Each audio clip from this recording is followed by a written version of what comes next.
Welcome to Who's an American? Debating Birthright Citizenship, where we explore the issues shaping America's future. Today, we dive into the heated debate over birthright citizenship. Is ending it a necessary step to protect our resources and national identity, or does it betray the values at the heart of our democracy? We'll unpack the arguments, share real stories, and explore how this decision could redefine what it means to be American. Stay tuned. This is a conversation you can't afford to miss. Okay, so you guys have really been sending in a lot of stuff about birthright citizenship. Yeah. Articles, legal opinions. I even saw some pretty heated Reddit threads out there. Oh, yeah. Lots of debate on this one for sure. Definitely a hot button issue. Yeah. It seems like everyone has an opinion. Mm-hmm. So let's try to break it all down for our deep dive today. Should we get rid of birthright citizenship or not? Right. What's the argument? Let's look at what public opinion's saying and dive into the legal landscape. I mean, we've got takes from law professors, immigrants themselves, everyday people on Reddit, and even a statement from the White House. Wow. Yeah, it seems like everyone's weighing in on this. Yeah. And what's so interesting is that the whole debate really comes down to one phrase. Yeah. Just one little phrase in the 14th Amendment Citizenship Clause, subject to the jurisdiction thereof. Mhm. And that one phrase has sparked a huge debate about who should automatically get citizenship just because they're born here in the U.S. Yeah, that's right. It's in the Constitution. All persons born or naturalized in the United States and subject to the jurisdiction thereof are citizens. It seems pretty straightforward, but I guess it's not so simple after all. Not at all. There's a lot to unpack there. Yeah, so let's start unpacking. So what are some of the main arguments in favor of ending birthright citizenship? Well, some legal experts say that being subject to the jurisdiction thereof, it means more than just being physically present in the U.S. and following our laws. Okay. They say it implies like a complete allegiance to the U.S., like a deeper commitment, and that this would exclude people who have strong ties to other countries. It's interesting. They use the example of kids born to foreign diplomats on U.S. soil. Oh, yeah, that's right. Those kids don't automatically become U.S. citizens. Yeah, because their parents have diplomatic immunity. Exactly. Diplomatic immunity. It's like a special case. Right.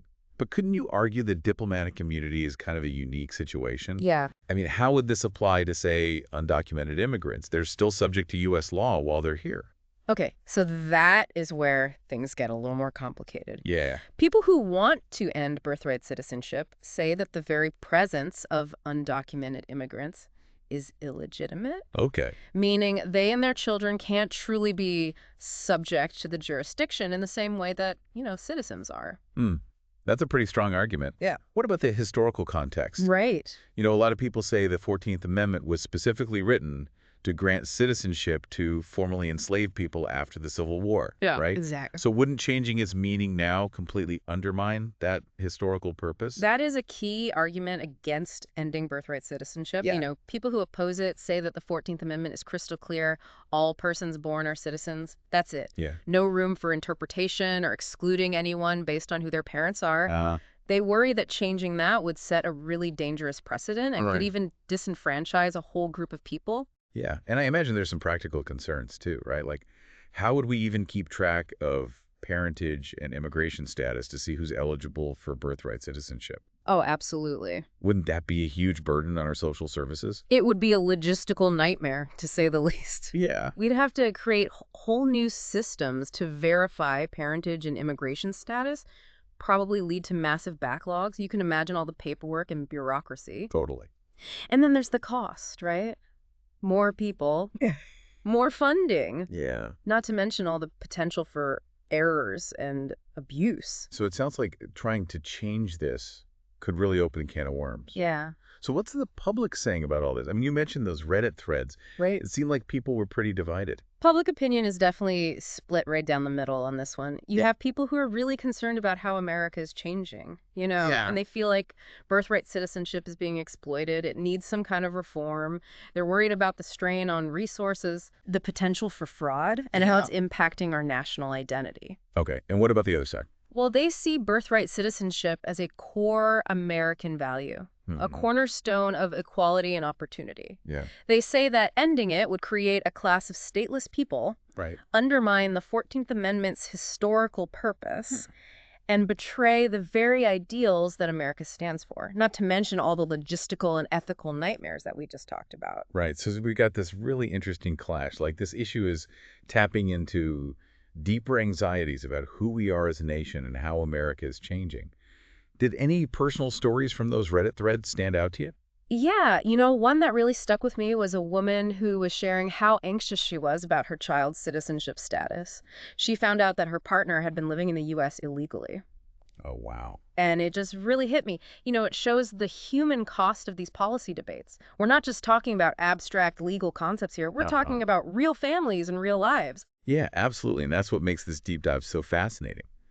Because it's not just about public opinion, it's about the legal battles that are already starting to brew. Right. And to really understand those, we need to go back in time to a landmark Supreme Court case, United States v. Wong Kim Ark.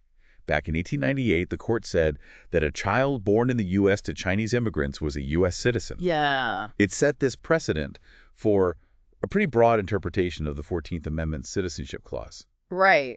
But there's always a but. There's always a but. Yeah. So what's the catch? Well, the parents in Wong Kim Ark were lawful permanent residents, not undocumented immigrants. Right. So whether that ruling applies to children of undocumented parents, that's still very much up for debate. So Wong Kim Ark is really interesting here because it affirms birthright citizenship, but specifically for kids of lawful residents. Does this mean there's a loophole for kids of undocumented immigrants? And then there's the question of the president. What role does he play in all this? Can he actually just change the Constitution with an executive order? That's where things get a little murky. The line between legal authority and political strategy. Yeah. An executive order can't overturn the Constitution. Okay. But it can tell federal agencies how to carry out policy. So it could potentially change how birthright citizenship is applied. So it's kind of a gamble. Yeah. It could backfire and strengthen the existing interpretation, or it could force the Supreme Court to directly deal with this ambiguity. What do you think are the chances they'd overturn their own precedent? That's the million-dollar question, right? The court's makeup right now makes it really hard to predict how they might rule. Yeah. They could uphold what's already in place. Yeah. They could completely strike down the executive order, or they could come up with a whole new interpretation. Yeah. So buckle up, because if the president signs that order, it's going to be a wild ride. For sure. Yeah. It's interesting, actually. The U.S. is becoming kind of an outlier on this whole birthright citizenship thing. Right. A lot of other developed countries, they've actually moved away from giving citizenship automatically to anyone born there. They've adopted systems that are based on parentage or residency requirements. So some people would probably look at the U.S. and say, our system's outdated. Right. While others would say it's one of our greatest strengths. Like a defining part of what it means to be American. You got it. It's all tied up with how we see ourselves as a nation. Right. And it's that idea of national identity that seems to be driving a lot of the strong feelings on both sides of this debate. Yeah, for sure.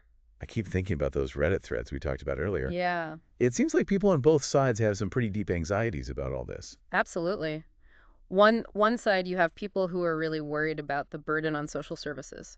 They worry about things like birth tourism, people coming here just to have babies who will automatically be U.S. citizens. They see it as unfair to taxpayers, and they want to close that loophole. And I'm guessing the other side is worried that ending birthright citizenship would basically create a two-tiered society where some people have all the rights and privileges, right, and others are stuck in this permanent underclass.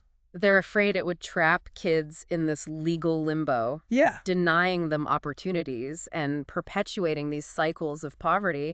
Plus, they see it as a betrayal of the 14th Amendment, that promise of equal protection under the law. So it's this really tough balancing act. Yeah.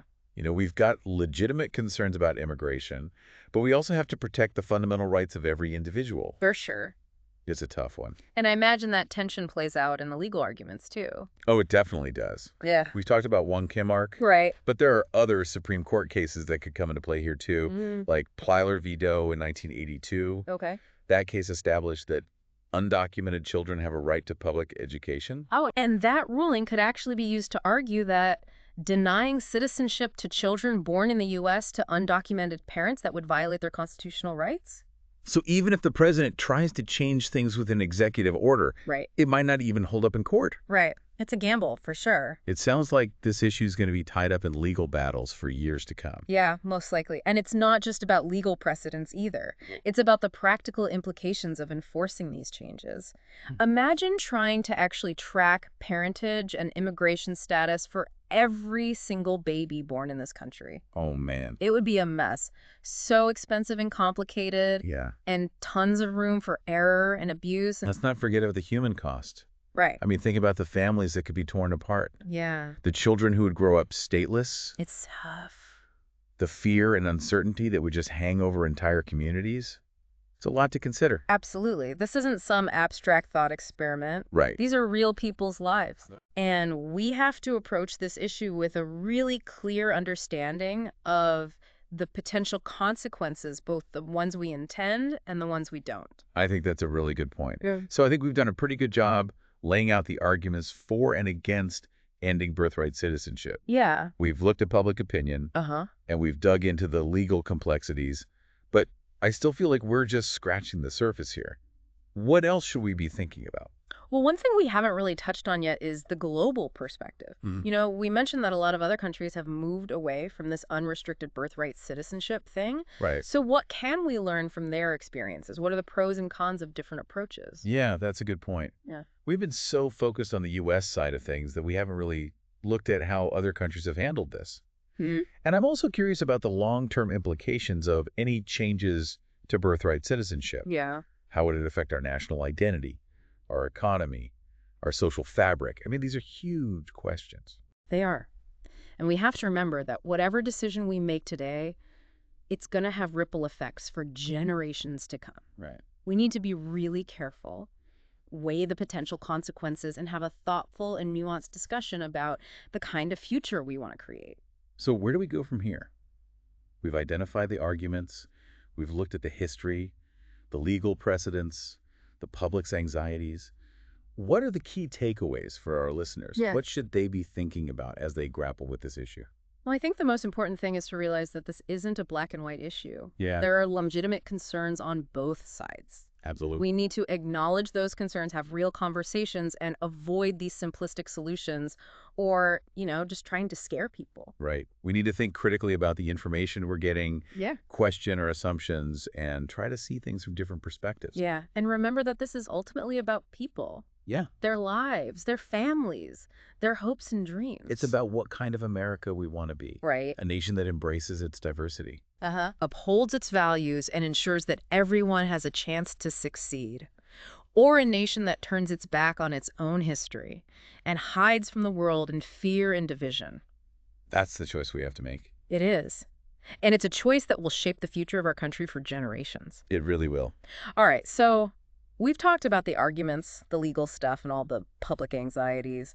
But I think we need to zoom out a bit. Look at the bigger picture here. If we got rid of birthright citizenship, what kind of America would that even create? That's the big question, isn't it? And it goes way beyond just the legal stuff or policy debates. It really makes us think about our values as a nation. Absolutely. Because on the one hand, we've always thought of America as the land of opportunity, right? Yeah. A place where anyone, no matter who they are or where they come from, can come and build a better life for themselves and their kids. Right, the classic American dream story. But getting rid of birthright citizenship could totally change that story. Right. It would create this permanent underclass of people. Yeah, they're born here, but they don't get all the rights and privileges that come with being a citizen. Right. Yeah, it's almost like we'd be creating a caste system where you're born into a certain status, and that's it, no matter what you do or how hard you work. And wouldn't that go against everything America stands for, like equality and opportunity? It definitely raises some serious questions about that. And it's important to remember this isn't just some theoretical debate. It would have real consequences for millions of people, including people who are already here contributing to our society, raising families, paying taxes. Right. I keep thinking about that woman on Reddit who's worried about her child's future. What message does it send to those families, to those kids, if we say they don't really belong here? Yeah. That they're not entitled to the same rights and protections as everyone else? It's a message of exclusion, of division. It weakens the bonds that hold our society together, and it goes against the very ideals that are written into the 14th Amendment.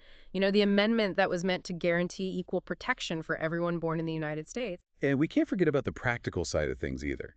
Like we talked about earlier, all the logistical headaches of verifying parentage and immigration status, the potential for fraud and abuse, the strain on our social services. It seems like getting rid of birthright citizenship would cause more problems than it solves. Yeah, it's like trying to fix a leaky faucet by tearing down the whole house. It's a drastic solution with consequences that we haven't even begun to understand. So where do we go from here? I mean, we've covered a lot of ground, the arguments, the history, the legal stuff, the anxiety people are feeling. What are the key takeaways for our listeners? What should they be thinking about as they wrestle with this issue? Well, I think the first thing is to realize that this isn't a black and white issue. There are valid concerns on both sides. Absolutely. We need to listen to each other, have real conversations, and avoid those easy answers or, just trying to scare people. Exactly. We need to really think critically about the information we're getting, question what we think we know, and try to see things from different perspectives. And remember that this is ultimately about people. Yes. Their lives, their families, their hopes and dreams. It's about the kind of country we want to be. Right. A country that embraces its diversity, that lives up to its ideals and makes sure everyone has a chance to succeed, or a country that turns its back on its own history and hides from the world in fear and division. That's the choice we have to make. It is, and it's a choice that will affect our country for generations to come. Well, thank you so much for taking us on this deep dive. It's been a really thought-provoking conversation. Yeah, it has. And to our listeners, we hope this conversation has given you some things to think about, some tools to help you understand this complicated issue and make informed choices about the future you want to see. As always, thanks for being here.